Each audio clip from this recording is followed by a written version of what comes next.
Josué capítulo 6 y vamos a dar lectura a partir del verso 25 al verso 27. Josué capítulo 6, 25 al 27.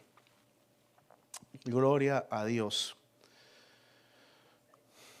Josué 6, perdón, yo dije 5. Josué 6. Josué capítulo 6, versículo 25 al versículo 27. Cuando usted llegue ahí, déjeme saber y hacemos esta lectura. Yo la leo y usted acompañe. Me dice la palabra de Dios. Mas Josué salvó la vida a Rahab la ramera y a la casa de su padre y a todo lo que ella tenía. Y habitó ella entre los israelitas hasta hoy, por cuanto escondió a los mensajeros que Josué había enviado a reconocer a Jericó. En aquel tiempo, cuidado con esto, en aquel tiempo hizo Josué un juramento diciendo: maldito delante de Jehová el hombre que se levantare y reedificare esta ciudad de Jericó. Sobre su primogénito eche los cimientos de ella, y sobre su hijo menor asiente sus puertas. Verso 27, estaba pues Jehová con Josué, y su nombre se divulgó por toda la tierra.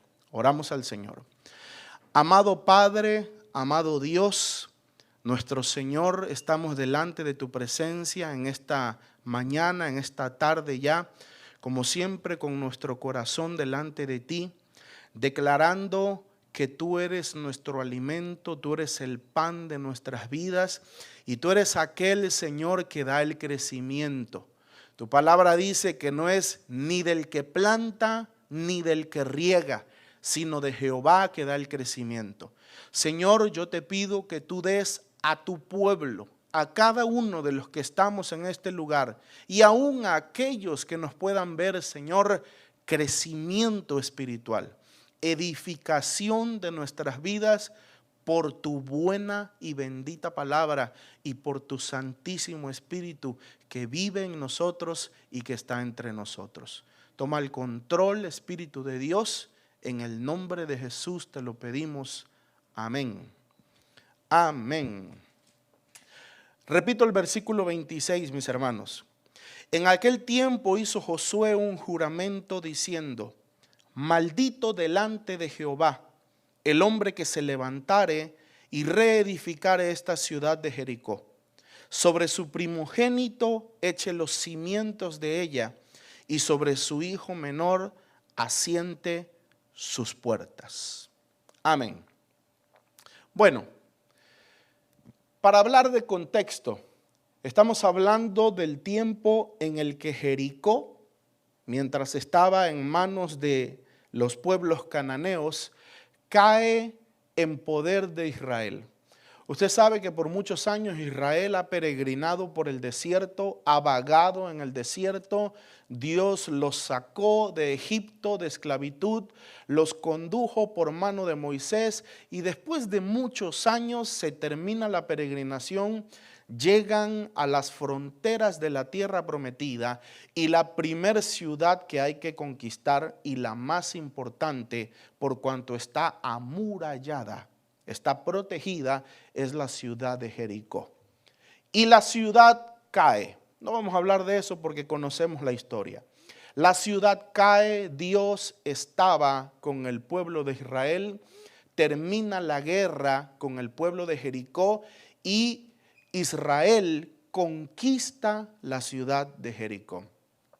Cuando Josué, como cabeza de Israel, recuerde usted que Moisés recién acaba de morir, Josué, la nueva cabeza de Israel, planta su pie en ese territorio victorioso, lo declara para el pueblo de Dios. Él menciona este juramento que usted y yo acabamos de leer.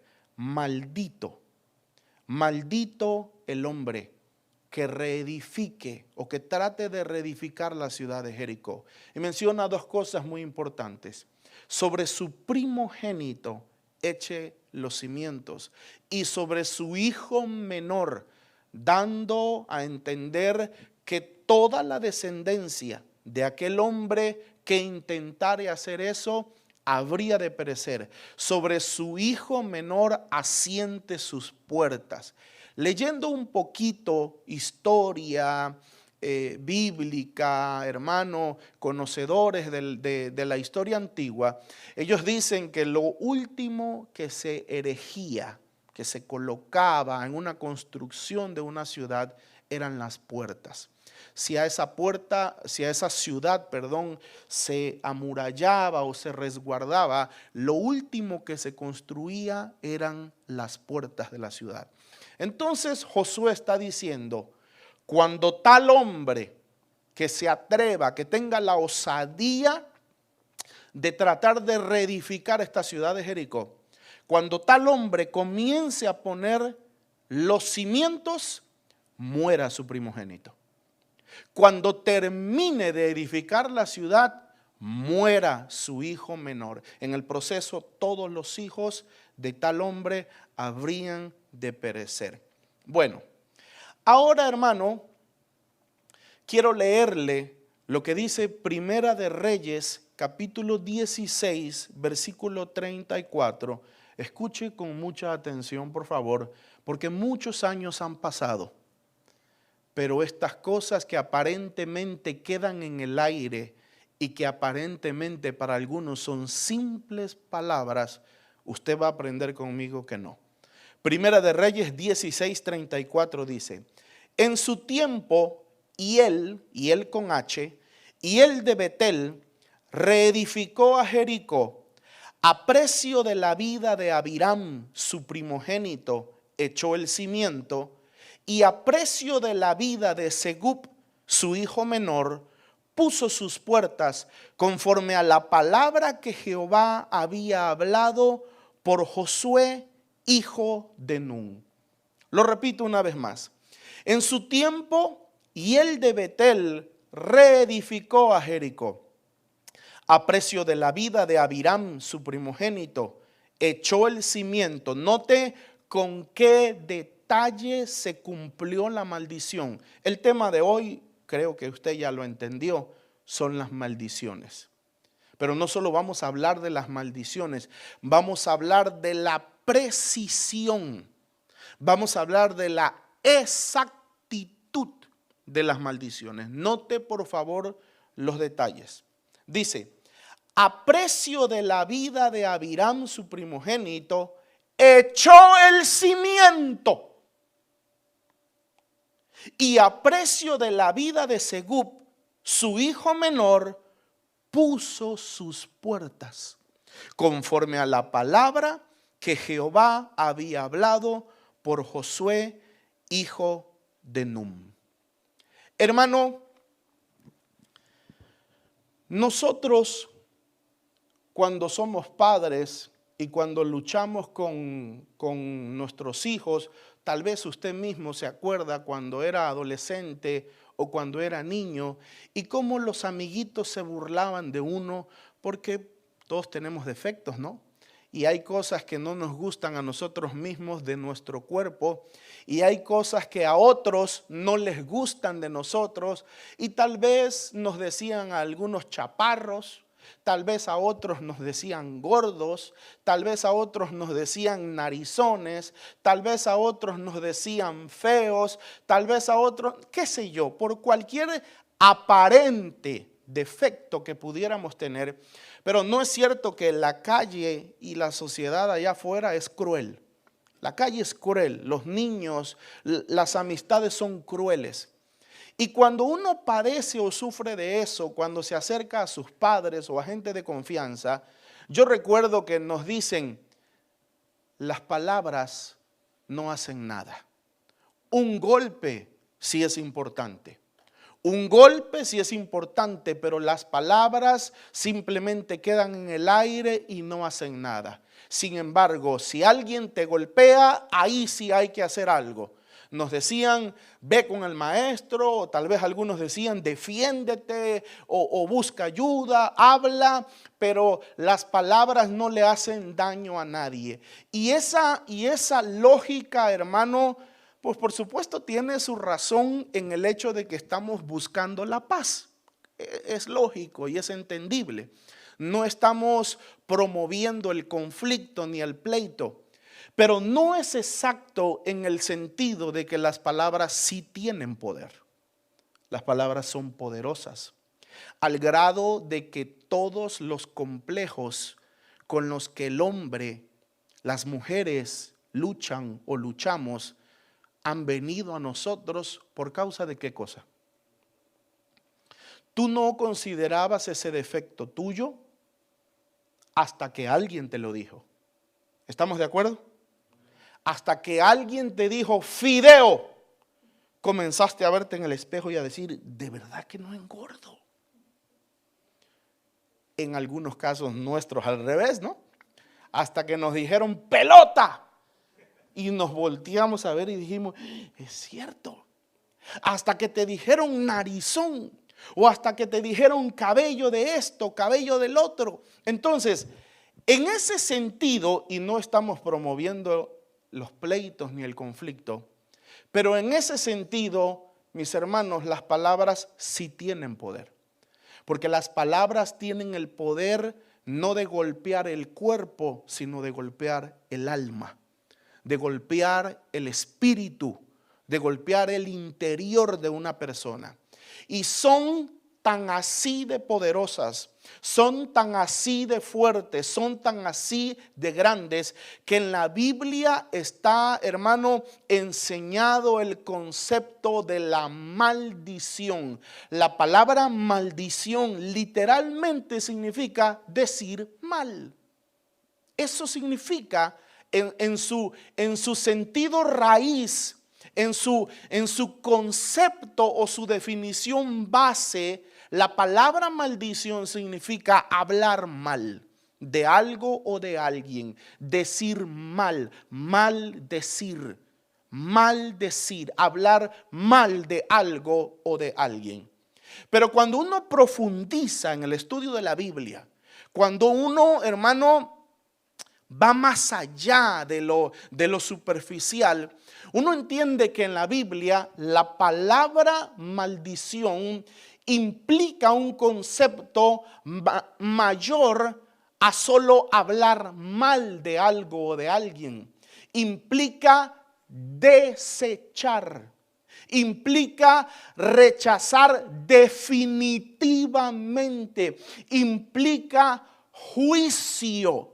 Hermano, la palabra maldición, de esa palabra se deriva la palabra anatema.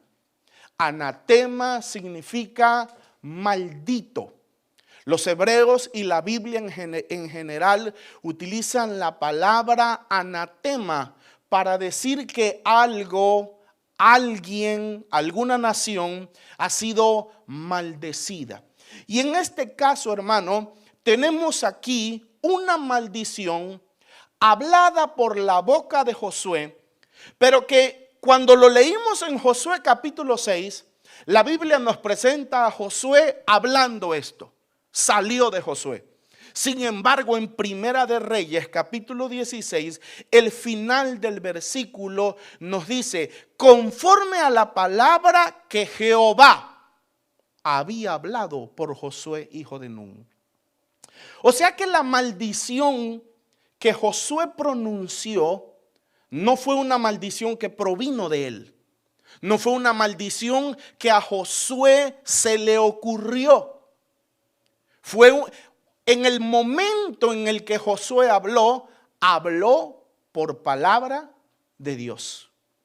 Habló lo que Dios había hablado. Por eso, hermano, muchísimos años después, no sé exactamente cuántos, le debo el dato, pero muchísimos años después, este hombre llamado Hiel de Betel sufre las consecuencias de una maldición que él no conocía que existía, que él no escuchó, que no le advirtieron, pero que por ignorancia él recibió y cargó sobre sus propios hombros. Y a mí me hacía meditar tanto, hermano, ¿Cuántas cosas hemos nosotros cargado sobre nuestros hombros? En los hombros de nuestra familia, tu linaje, la familia Ríos, la familia Hernández, la familia Sastre, la familia Samayoa, la familia X. ¿Tú te has puesto a pensar cuántas cosas pueden estar sobre los hombros de un linaje? ¿Cuántas maldiciones pueden estar acarreando nuestras generaciones? Podemos estar acarreando nosotros mismos. Lo que es peor aún, pueden estar acarreando nuestros hijos y nosotros ni siquiera las conocemos. Las maldiciones son reales y prueba de ello lo que acabamos de leer. Josué pronuncia una maldición por palabra de Jehová y muchos años después, cientos de años después, esa palabra que no se lo llevó el aire. Ya recordé, así era el dicho, ¿no? Nos decían, las palabras se las lleva el aire, así nos decían. Las palabras se las lleva el viento, pero un golpe duele, nos decían, ¿verdad? Bueno, vemos que esas palabras de Josué no se las llevó el viento, sino que por el contrario, quedaron en el viento, quedaron en la atmósfera, y cuando se cumplió para mal, esa maldición vino sobre estas personas. Hermano, las maldiciones son reales. Tú puedes creer en ello. No, es que yo no creo en esas cosas. Bueno, usted y yo sabemos, hermano, por el peregrinar que nosotros tenemos como iglesia, usted y yo sabemos que el mal existe, por cuanto el diablo existe. Que el reino de tinieblas existe y que tiene un poder, no igual al de nuestro Rey y Dios, pero tiene un poder. Y que el reino de tinieblas tiene armas, tiene recursos con los cuales lucha contra el reino de la luz. Las maldiciones son reales. Los brujos establecen maldiciones. Los brujos, los hechiceros, los satanistas. Hay personas que por odio, hermano, pueden ir y convocar, pagarle a un hechicero, a un medium, a una gitana, a un satanista, para establecer una maldición sobre una persona, para establecer, hermano, un mal que venga sobre una persona. Y hay gente que no conoce esas cosas, pero yo quiero decirle que los que están allá afuera, hermano, y que no tienen luz y que no tienen Dios y que andan solos y que andan independientes, todas esas personas son presa de las maldiciones que puedan o no llegarles, si es que se hacen de los enemigos suficientemente malvados y depravados que traten de hacerles daño, pero pueden llegarles a esas vidas y las sufren y las pasan y viven las consecuencias. Y muchas de esas personas que no tienen conciencia ni conocimiento del mundo espiritual, muchas de las cosas que viven no son simplemente vicisitudes de la vida, cosas que tenían que darse, sino son producto de las maldiciones. Una mujer puede perder un embarazo por causa de una maldición. Una maldición puede provocar la muerte de una persona. Una maldición puede provocar la enfermedad de una persona.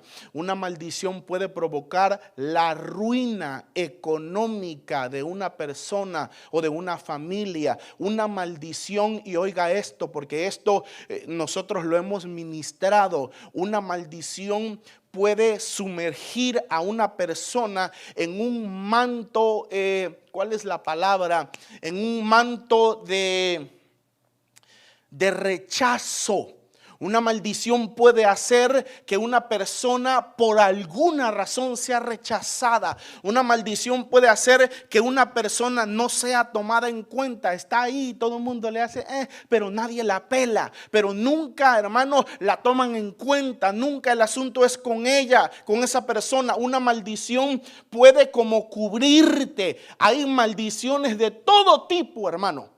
Y las maldiciones son reales y están aquí en la palabra del Señor. Y yo quiero hablarle de un par de ejemplos para confirmar esta verdad.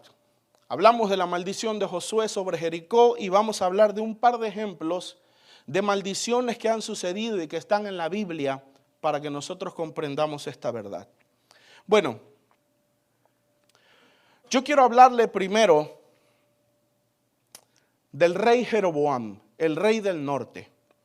Los miércoles estamos hablando un poquito, cuando me toca predicar a mí, estamos hablando de la historia de Israel y estamos hablando de los reyes de Israel y de cómo se ha desarrollado todo eso. Cuando el reino se divide, cuando se dividen las 10 tribus y a ese reino se le llama reino del norte y acá se queda la tribu de Judá y se le llama a ese reino el reino del sur. Cuando los reinos se dividen, comienza una historia paralela o simultánea. Se va desarrollando el reino de Israel, el reino del norte, y por el otro lado se va desarrollando el reino de Judá. Bueno, el primer rey del reino del norte fue un hombre llamado Jeroboam. Jeroboam pecó de manera muy tremenda delante de Dios, al grado de que, como yo he dicho en los miércoles, y no voy a repetir tanto para no ser tedioso, los hermanos que han estado los miércoles han oído todo esto. Jeroboam inmortalizó su nombre, por lo menos por varios siglos o por cierto tiempo, Jeroboam inmortalizó su nombre. ¿Por qué?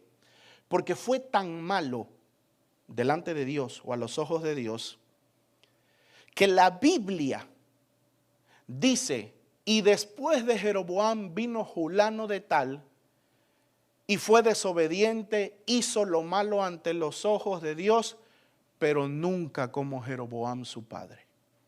Y luego vino el rey Julano de tal, hizo lo malo, le dio la espalda a Dios, pero no alcanzó a ser igual de malo como Jeroboam su padre. Y entonces Jeroboam se convierte en el estándar de lo malo.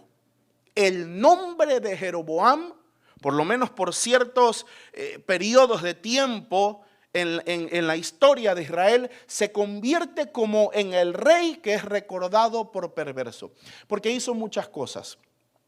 Prostituyó a Israel, trató de cambiar la capital de Israel, que ya estaba establecida desde tiempos de David, que era Jerusalén, y ese es el espíritu que sigue hoy en día en las luchas de allá de Medio Oriente, y estableció, hermano, un lugar llamado Tirsa como capital del nuevo reino de Israel, y levantó dioses, Baal, levantó 2 becerros que puso uno en cada extremo de su reino, y levantó, hermano, fiestas solemnes religiosas distintas a las que Dios había establecido, y levantó sacerdotes distintos a la tribu de Leví, que ya habían sido escogidos por Dios. Puso nuevos sacerdotes de un nuevo linaje, cambió las fechas de las fiestas. Israel se olvidó de la Pascua, se olvidó de las primicias, se olvidó de Pentecostés, se olvidó de las fiestas de los tabernáculos, de todo lo que estaba, hermano, ordenado. Jeroboam lo cambió todo. Y dice la Biblia, haciendo así mucho más mal que todos sus antepasados. Bueno, todo ese pecado, hermano, todo ese pecado le trajo juicio. ¿Y qué fue lo que pasó? Que Dios le prometió que Él barrería, que Él destruiría toda su descendencia. Y oiga qué promesa más hermosa. Que no le dejaría ni hombre, ni varón, ni niño, ni pequeño, ni joven, todo descendiente de Jeroboam moriría. Y se le dijo, el que de Jeroboam, de la casa de Jeroboam, o del linaje de Jeroboam, el que de Jeroboam muera dentro de la ciudad, los perros lo comerán y lamerán su sangre. El que muera fuera, en el campo, en el bosque, las aves de los cielos comerán su carne. Bueno, esto es lo interesante, y lo he dicho los miércoles, los hermanos que están los miércoles lo saben. Esto es lo interesante, que en toda la vida de Jeroboam no pasó nada del juicio.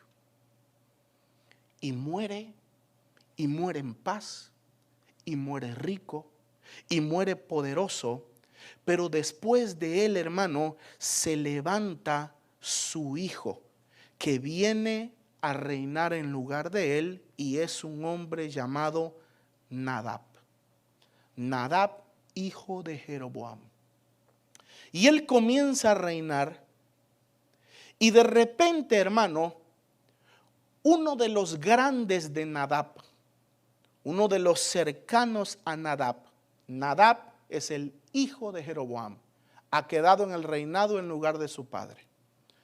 Un hombre llamado Baasa conspira contra él, porque anhela el reinado, y entonces lo asesina.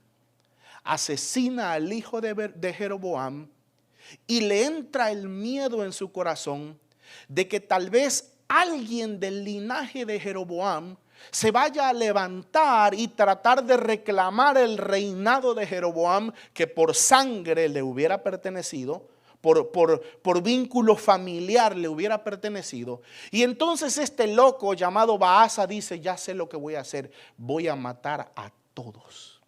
Toda la sangre de Jeroboam la voy a exterminar.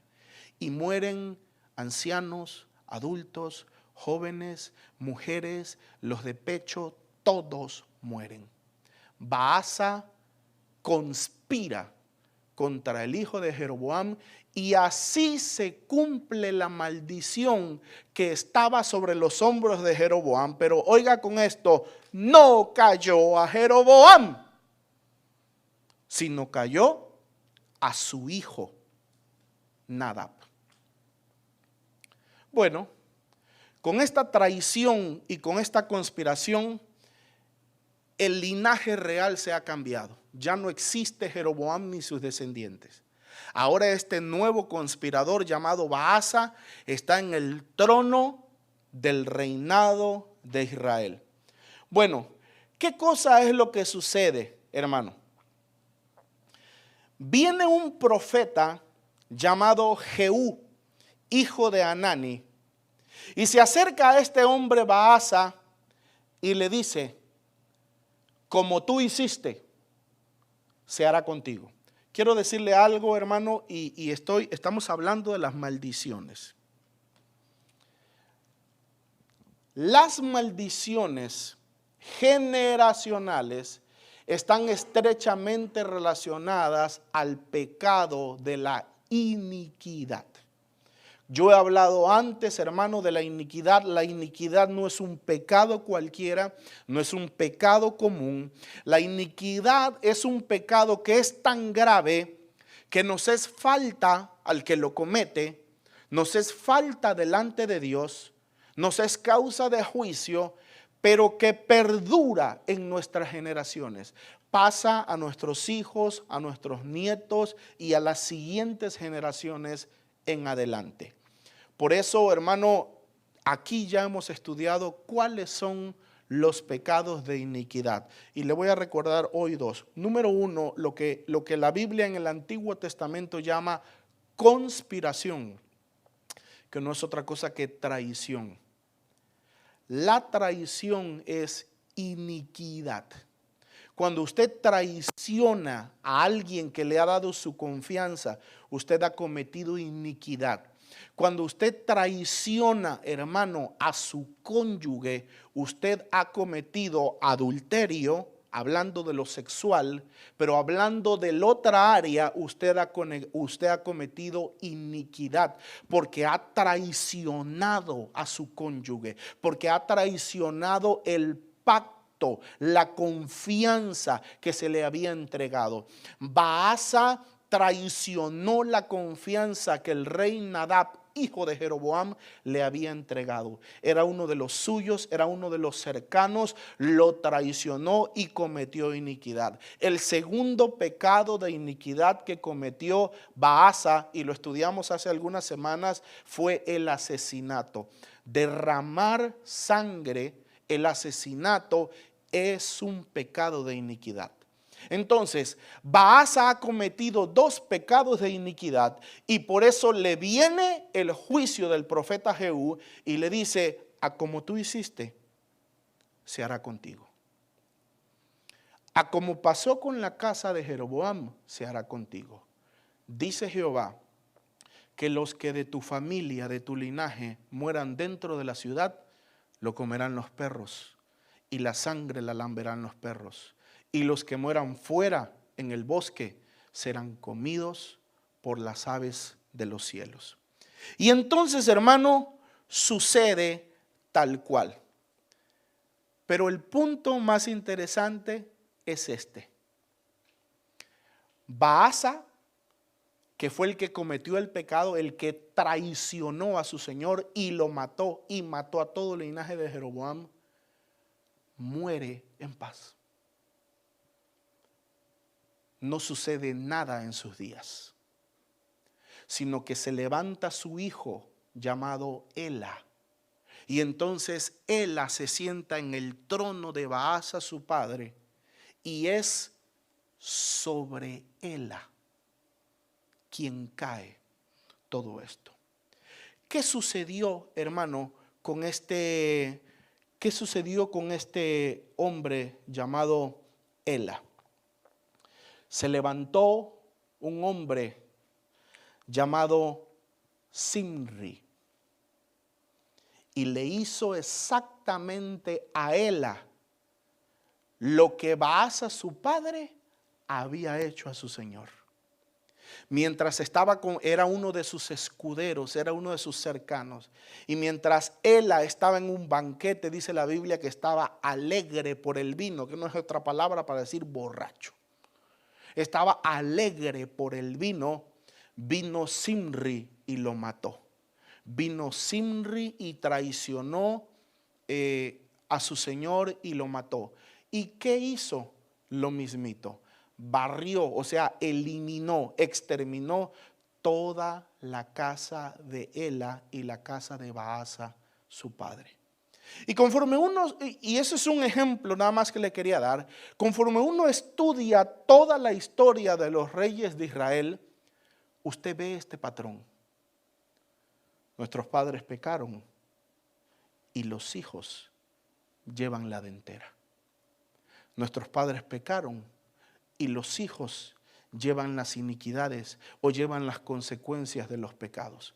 Entonces vemos que las maldiciones, oiga con cuidado, las maldiciones pasan a nosotros de generación en generación.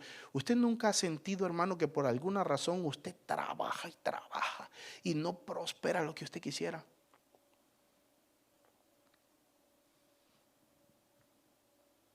Usted nunca ha sentido que por alguna razón no puede librarse de algo. Es que por alguna razón yo salgo de una y me meto a otra.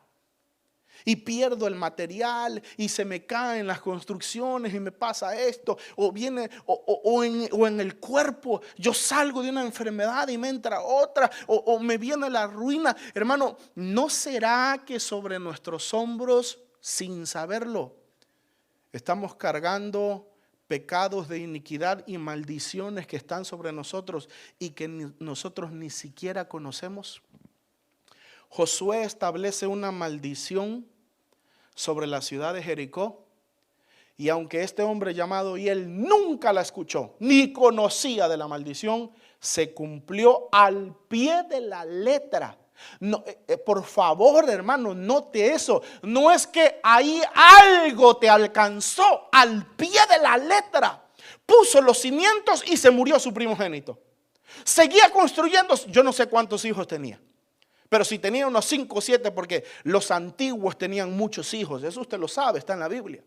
Los antiguos tenían muchos hijos. Y seguía construyendo y se moría el otro y se moría el otro. Y termina la ciudad, solo faltaba la puerta y se muere el último.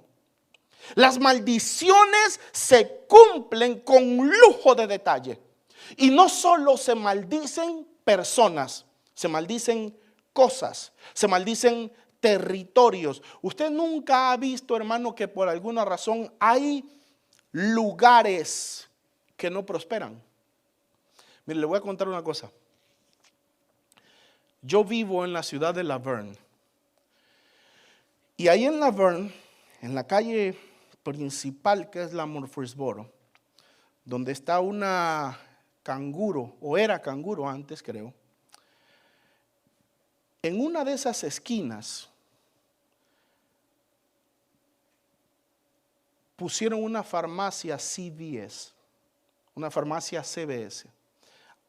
Antes de eso, hermano, hace muchos años, porque yo tengo muchos años ahí en La Verne, empezó con un negocio que yo no recuerdo su nombre, pero no prosperó y lo quitaron.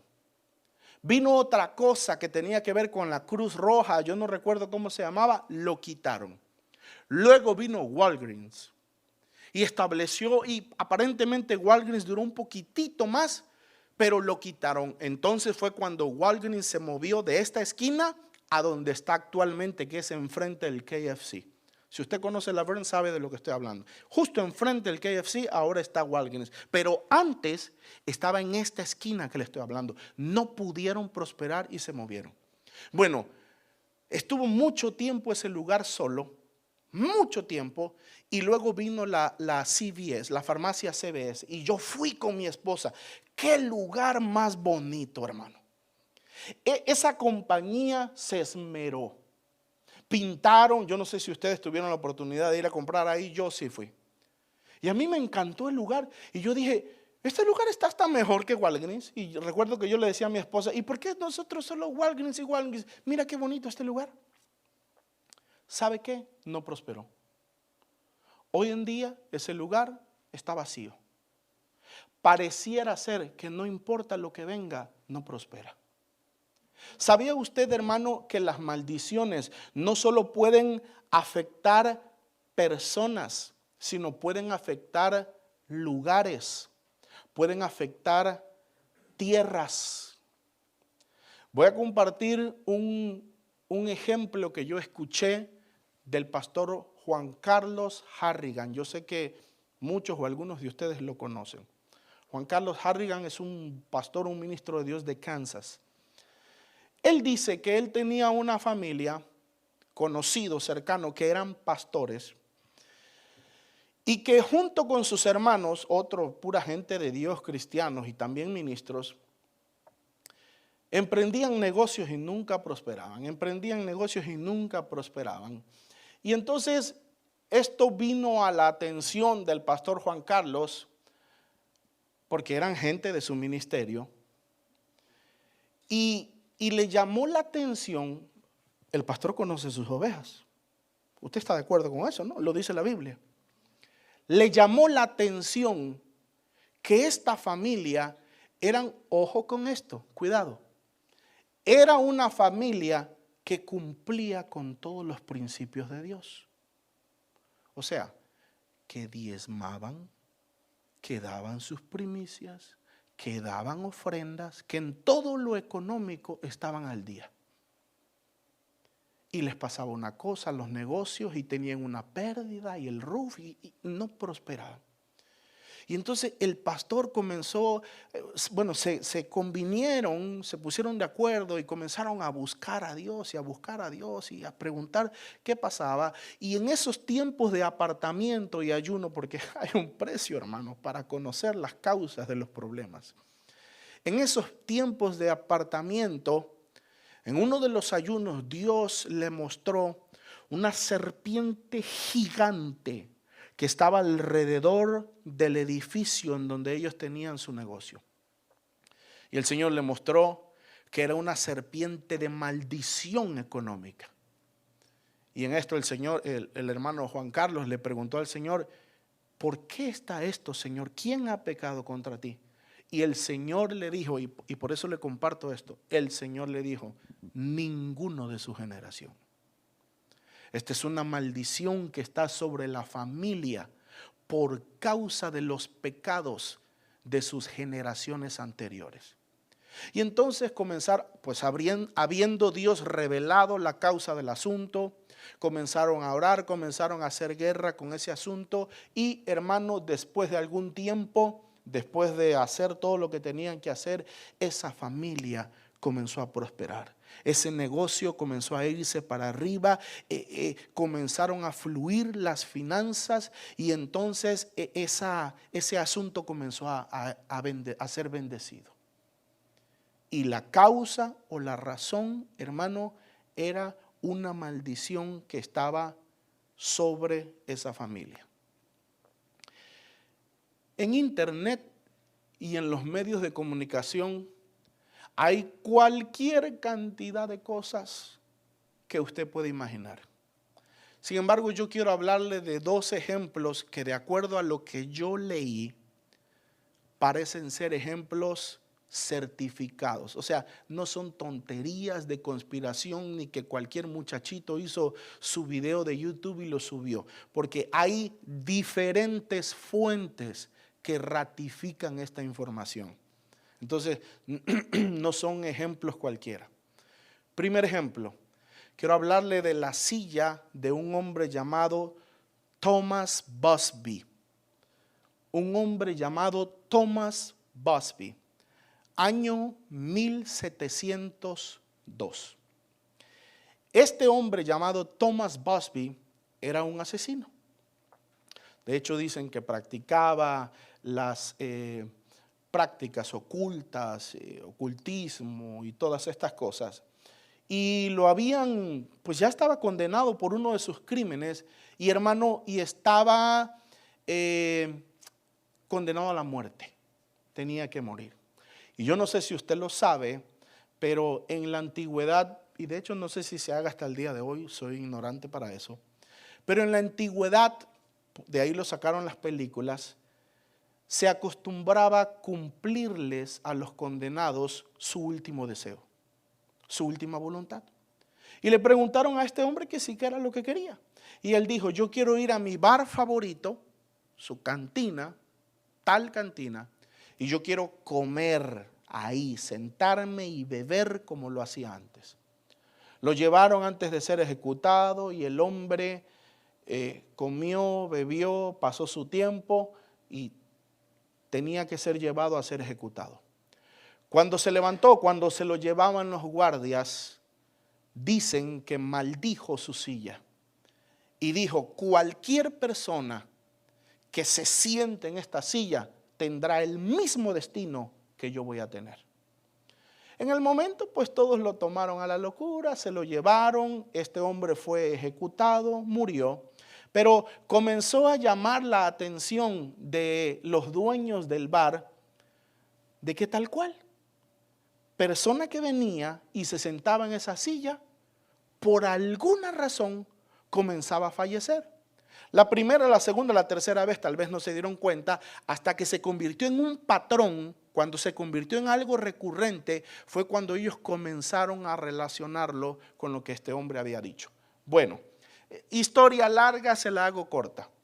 Se corrió tanto el rumor, después de algún tiempo ya sabía todo el cuento, toda la historia, esa ciudad, ese pueblo, ya todos conocían acerca de la supuesta maldición. Entonces, ojo con esto, está registrado que venían hombres fuertes, hombres de mucho vigor entre ese pueblo, y que querían probar la inexistencia de la maldición. Hombres vigorosos, hombres que habían sido soldados, que habían sido generales. Se habla específicamente de un aviador y se da el nombre de la historia de este aviador, que se sentaron en la silla. Después de sentarse, por alguna razón terminaban muertos. El día de hoy, ese lugar lo convirtieron en un museo. Hoy es un museo al honor de este hombre. Mire cómo el diablo perpetúa, hermano, su imagen. Lo convirtieron en un museo, pero la silla la amarraron arriba. Mire que no es cuento, porque si no lo hubieran dejado abajo. La silla la amarraron arriba y todo el mundo la puede ver y le toman fotos y se paran al lado de la silla, abajo de la silla y le toman la foto, hermano. Pero la amarraron arriba porque la ciudad la considera una amenaza. Sin embargo, como es entrada económica, no la destruyen, así que ahí está el museo produciendo dinero. Pero la maldición aparentemente es real. El segundo ejemplo que quiero marcarle, hermano, y que seguramente usted ha escuchado, pero oiga lo que le voy a decir. Yo lo había escuchado y lo desechaba. Yo decía, esto es una tontería de películas.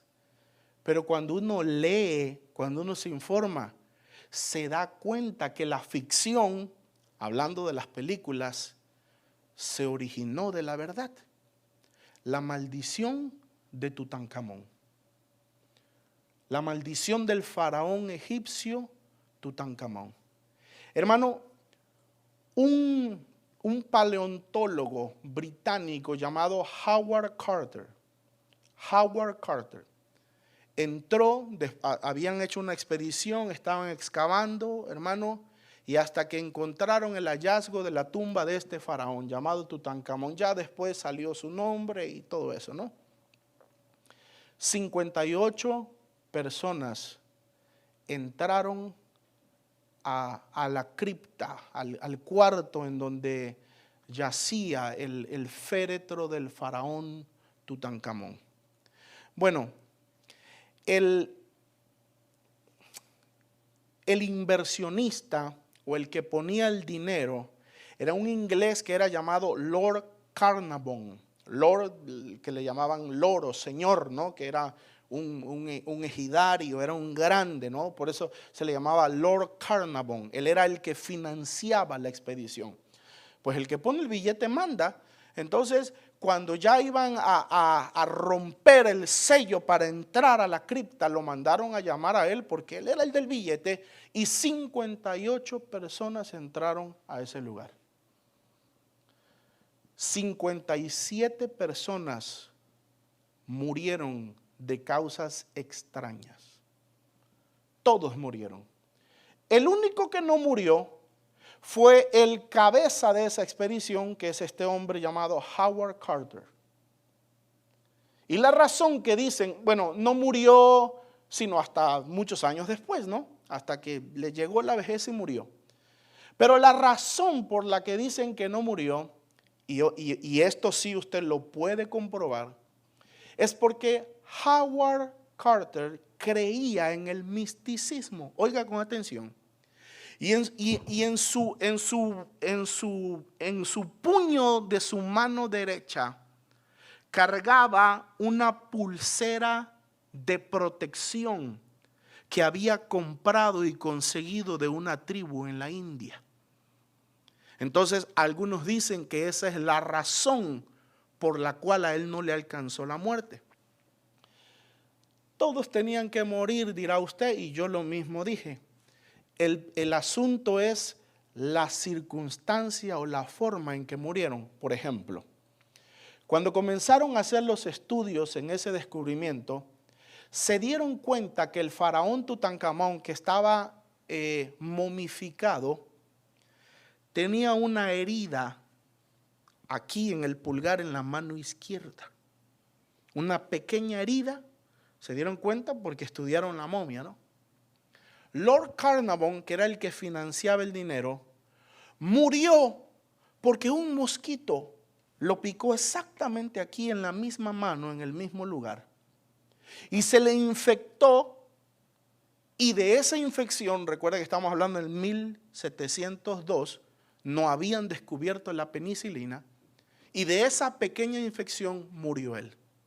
Y de repente comenzaron a darse cuenta, hermano, que los otros morían de los aparentes dolores o heridas que el supuesto faraón Tutankamón había tenido, y así fallecían todos de maneras misteriosas e inexplicables. Todos murieron de esta manera. Yo no sé, hermano, qué tanto tiempo tenga, pero regáleme 10 minutos más y termino. Vayamos a una maldición bíblica. Si usted dice, bueno, pastor, es que esas cosas no las podemos comprobar, se lo concedo. Pero vayamos a otra maldición bíblica. Ya hablamos de la de Josué, de Jericó. Ya hablamos de las maldiciones de iniquidad de los reyes de Israel. Ahora quiero hablarles de la maldición por el pecado de Acán. ¿Ok? ¿Qué sucede? No voy a leer, hermano, versos para ahorrar tiempo. Israel ya entró a la tierra de Canaán, está conquistando. Acaba de pasar lo de Jericó. Acaban de conquistar Jericó, acaban de tumbar las murallas, ya tienen Jericó y tienen que seguir conquistando. Bueno, en lo que ellos conquistan, entre los despojos, un hombre llamado Acán toma de los despojos un manto babilónico precioso, toma un lingote de oro y no sé qué otras cosas toma, y lo esconde y lo entierra bajo tierra en su tienda. ¿Por qué es importante esto? Porque recuerde que Dios había dicho que todos los pueblos de Canaán eran anatemas a Jehová. ¿Qué significa? Todos los moradores de las tierras de Canaán habían sido maldecidos, habían sido desechados, habían sido juzgados por Dios, y parte de la palabra anatema, parte de la palabra maldición significa no tienen oportunidad de volver atrás. Cuando alguien es considerado anatema en la Biblia, significa para él no hay vuelta atrás, no hay retorno, no tienen oportunidad de perdón. Dios había declarado a todos estos pueblos anatemas, por lo tanto la orden fue: maten todo, maten adultos, maten viejos, maten niños, maten jóvenes, maten los de pechos, maten aún a los animales, maten a las vacas, a los caballos, a las ovejas, no tomen nada del anatema. Esa fue la orden para Israel, porque todas esas naciones habían sido ya maldecidas por Dios. ¿Por qué habían sido maldecidas? Yo ya he hablado de eso en el pasado. Israel no debía de tomar nada del anatema.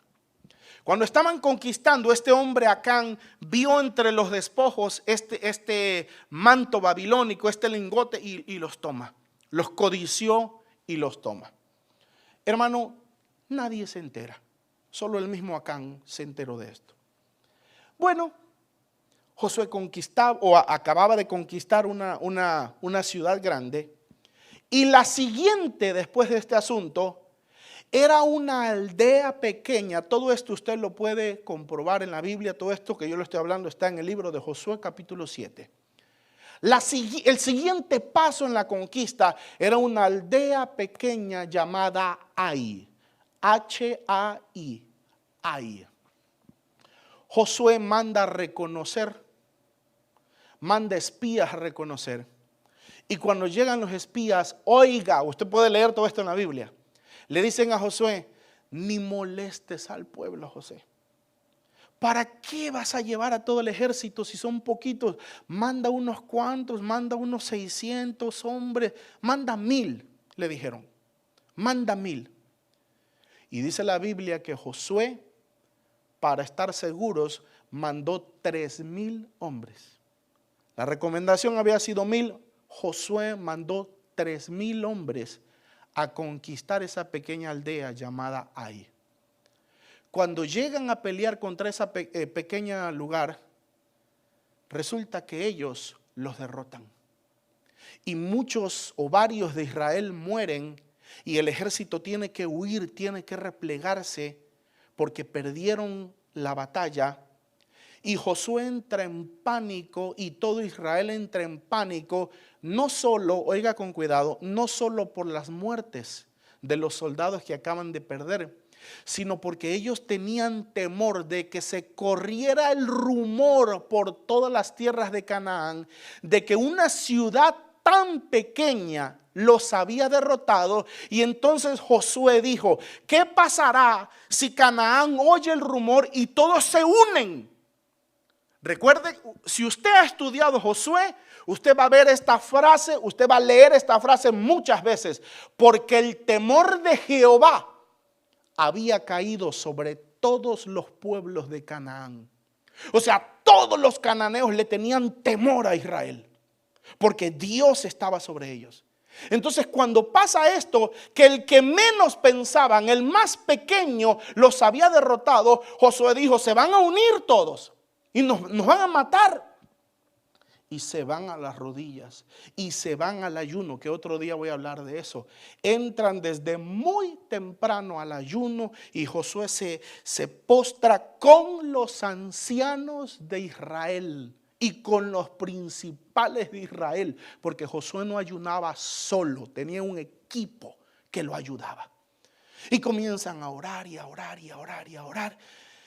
Y leo, ahora sí leo la respuesta de Jehová. Josué capítulo 7, versículo 10 en adelante. Leo lo que Jehová contestó. Y Jehová dijo a Josué: levántate, ¿por qué te postras así sobre tu rostro? Israel ha pecado y aún han quebrantado mi pacto que yo les mandé. Y también han tomado del anatema y hasta han hurtado, han mentido y aún lo han guardado entre sus enseres. Verso 12.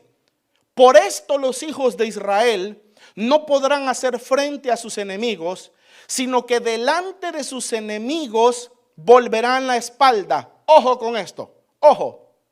Por cuanto han venido a ser anatema, ni estaré más con vosotros si no destruyereis el anatema de en medio de vosotros. Dios no solo le revela a Josué y a los ancianos que estaban con él que Israel había pecado. Dios no solo le enseña lo que en secreto se había hecho, que habían tomado el anatema, sino que les dice en el final del verso 12: por cuanto han venido a ser anatema. Yo he hablado antes, hermano, en tiempos pasados, usted no me dejará mentir, del anatema. Dios nos manda a nosotros de que no codiciemos ningún objeto, ninguna tierra, ningún mineral de valor, dinero, animales, nada que sea considerado anatema, ni que lo traigamos a nuestra casa.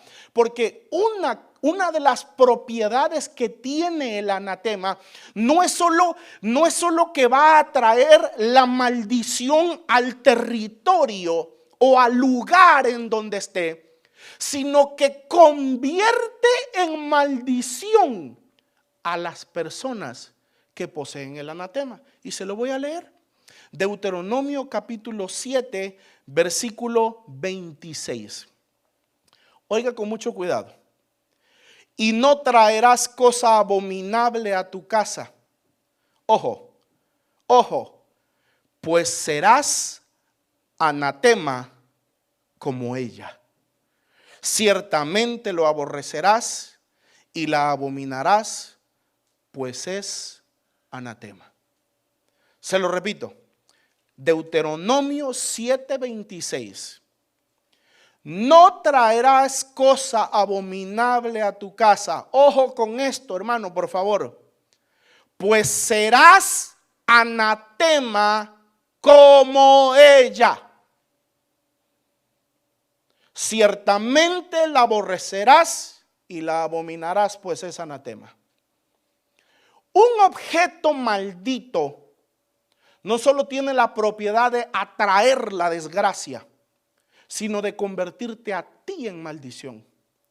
Por eso cuando Dios le habla a Josué, les dice, por cuanto han venido a ser anatema. Israel está maldito. Ahorita mi pueblo, mi linaje y lo que quieran, ahorita Israel está maldito. Por eso hasta el menor de sus enemigos los puede destruir. Porque yo no estoy entre ustedes, yo no camino entre ustedes, yo no salgo con sus ejércitos. Ustedes han venido a ser anatema. Hermano, las maldiciones existen. Las maldiciones son reales. Es cierto. No llamaremos a todo maldición. Es cierto. No andaremos, hermano, buscándole 3 pies al gato sabiendo que tiene 4. Pero ¿cuáles son las pautas o las cláusulas que tú debes de ver para pensar en una posible maldición? Número 1, ¿ya trataste todo lo posible? Si ya trataste lo posible, porque hermano, si tú estás queriendo levantar un negocio y no haces lo que tienes que hacer, tu negocio no va a prosperar. Hermano, entran a tu negocio el piso sucio, maloliente, la carpeta hedionda, mugrienta, los botes de basura, el mosquero, hermano. No preguntes por qué no prosperas. ¿Me sigue con lo que digo? Si tú tienes una mala administración, si tú no sé qué trabajo hagas, lo que tú quieras, pero tu trabajo no es de calidad, no es de excelencia, arregla primero esas cosas. Si tú ya trataste lo natural, si tú ya tienes una buena administración, si tú ya estás proveyendo trabajo de calidad, si tú ya estás cumpliendo con Dios, si tú ya has hecho todo lo que debes de hacer y aún así algo pasa, debes de pensar, ¿no será que hay sobre mis hombros? ¿No será que hay sobre mi linaje alguna maldición? Fulanito de tal come como conejo, hace ejercicio, no toca la soda, no toca el café, no come carne y vive enfermo. ¿Me sigue? Las maldiciones son reales y son verdaderas. Y existen. No todo es maldición, pero las hay. No todo es maldición, pero existen y son reales. Finalizo con esto. Cristo lo venció y lo conquistó todo. Pero tenemos que aplicarlo a nuestra vida. Por ejemplo,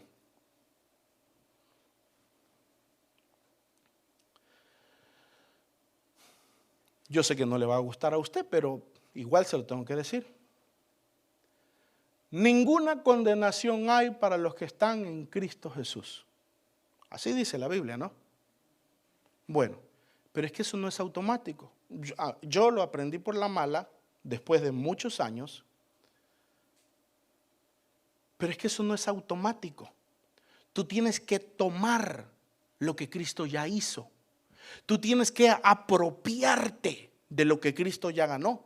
Tú tienes que alcanzar. Ninguna condenación hay para los que están en Cristo Jesús. Sin embargo, aquí estamos, el pueblo de Dios, luchando con espíritus de fornicación, con espíritus de perversión sexual, de homosexualismo, de lesbianismo, con espíritus, hermano, de adicciones, de alcoholismo, con espíritus de orgullo, con espíritus de mentira, y están en nosotros y los conocemos y los vemos y los hemos visto y por la gracia de Dios han salido y han sido echados fuera. Pero no fue automático cuando usted creyó en Cristo.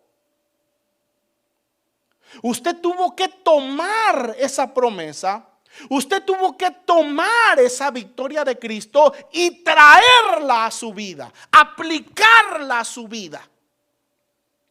Porque no es automático. Sí, Él lo conquistó todo. Nómbreme maldición, nómbreme cosa negativa, nómbreme enfermedad, muerte, la vida, lo profundo, lo alto. Él tiene todo, pero no es automático. Yo como cristiano tengo que tomarlo. Por ejemplo, la sanidad. ¿Qué dice la Biblia? ¿Por su llaga? Bueno, pero eso no es automático. No es automático. Número 1, yo tengo que pagar para obtener la sanidad. Yo sé que no les gusta esto, pero es real. Hay un precio por ello. Hay un precio, hermano, aunque no le guste, aunque se le revuelva el demonio de religiosidad, hay un precio. Usted quiere sanidad, hay un precio. Se tiene que pagar algo. ¿Sabe cuál es el precio? Fe. Fe. La moneda del reino es fe. No, Él lo hizo todo. Él puso la sangre, Él puso la perfección, Él puso su cuerpo para ser molido. Él lo hizo todo. Mi pago es fe. ¿Cuántos creen que Cristo venció desde la enfermedad más grande, la más pequeña, hasta la misma muerte? ¿Cuántos creen eso? Bueno, pero si tú no crees y si tú no arrebatas por fe, la sanidad no se manifiesta en tu vida. Porque no es automática. Es que ya soy cristiano y ninguna enfermedad me va a golpear porque el que está en Cristo nueva criatura es y ya no hay ninguna condenación para los que están en Cristo. No, tienes que pagar y el precio es fe. Así es con las maldiciones. Así es con las maldiciones. Te dejo 3 pasos. 3 pasos para derribar cualquier maldición que creas que pueda estar sobre tu vida. 3 pasos. Número 1, identificarla. Porque no puedes golpear al aire. En el nombre de Jesús. Oiga, todos hemos hecho esto. En el nombre de Jesús derribo toda maldición. No funciona, son palabras al aire. Tienes que reconocer cuál es tu problema. Como esta familia, este ejemplo que yo les acabo de dar, se identificó el problema. Un demonio a causa de pecados ancestrales que no permitía la prosperidad económica. Se identificó el problema. Número 1, identificarlo. Porque te metes a ayuno, hermano. Te metes a ayuno para buscar la maldición.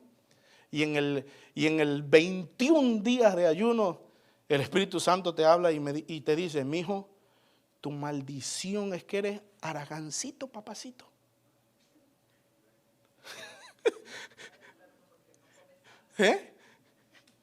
Tu maldición es que eres flojito, papito. ¿Cómo te sacas de eso? O sea, identifica tu maldición. Asegúrate de que tu problema es un problema espiritual. Número 1. Ya que hayas identificado si es que hay alguna maldición sobre ti, que Dios quiera que no haya ninguna sobre nuestras vidas. Número 2, ojo con esto.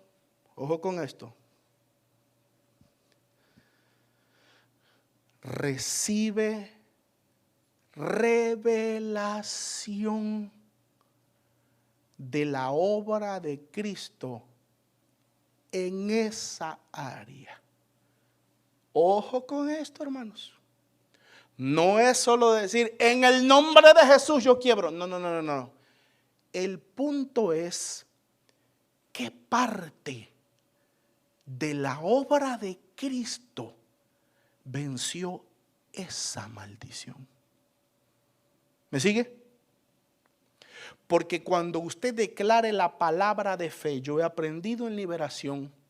Por ejemplo, hermano, hay espíritus que no sales aunque les hagas beber aceite ungido. Yo he aprendido, con la poca experiencia que tengo, que hay cosas Un ejemplo, no es lo único, pero es un ejemplo. Que solo se quiebran con la preciosa sangre del Hijo de Dios. Sangre. La sangre purifica, porque es que la victoria sobre algunas batallas estuvo en eso, en la sangre. Pero por ejemplo, la victoria sobre algunas otras cosas estuvo en la carne. Por ejemplo, hablando de las enfermedades, ¿qué dice? ¿Por su qué? ¿Por su qué? ¿A dónde les hicieron las llagas? ¿En el espíritu? ¿En el alma? En su cuerpo. Por su llaga. ¿Ya me entendió? Por su llaga fuimos nosotros sanados. Por ejemplo, le doy una gratis, hermano. Le he dado varias gratis hoy. Espero que me invite a comer saliendo, hermano. Por ejemplo, la maldición de la pobreza, de la escasez, tiene que ver con la cabeza del Señor. Porque la maldición a Adán cuando vino el pecado fue: maldita será la tierra por tu causa, espinos y cardos te producirá. ¿Dónde llevó el Señor los espinos y los cardos? ¿Dónde, hermano? Cuando le pusieron la cabeza. En la cabeza de Cristo quedó destruida la maldición de la pobreza económica. Quedó destruida la maldición de la tierra, eso de que trabajes como animal y no te produzca. Entonces, paso 2, recibe, no es solo decir en el nombre de Jesús cae, no.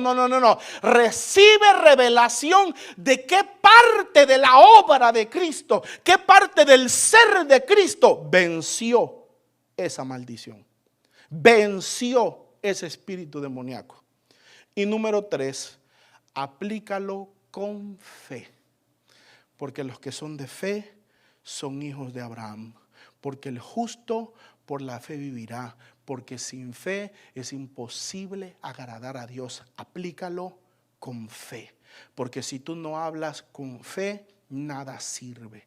Porque la moneda del reino se llama fe.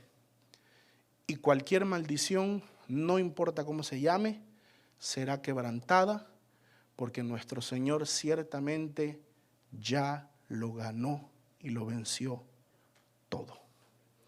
Póngase de pie y vamos a orar.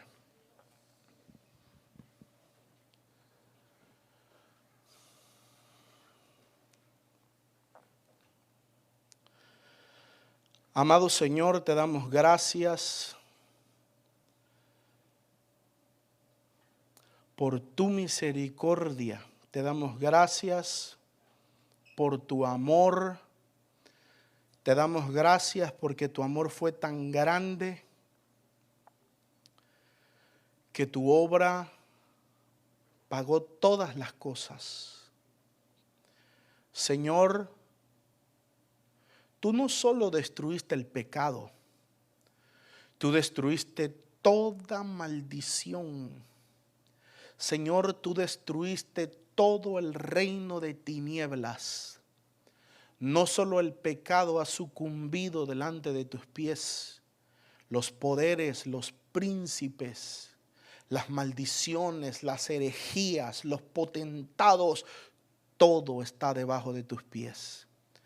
Tu sacrificio, Señor, y tu obra ha sido tan grande y tan perfecta y tan maravillosa que tú lo has conquistado todo, mi Señor, que tú lo has hecho todo, mi Señor. Por lo tanto, te damos gracias por tu Espíritu Santo que nos enseña estas cosas, porque aquellos que son guiados por el Espíritu de Dios son hijos de Dios. Y para eso tenemos a Dios Espíritu Santo, para que Él nos enseñe todas las cosas, para que Él nos revele todas las cosas, para que Él nos muestre todas las cosas, para que Él nos dé luz, entendimiento, sabiduría de las cosas que suceden en el ámbito espiritual. Gracias por tu palabra y por tu obra, mi Señor, en medio de nosotros. En el nombre de Jesús. Amén y amén.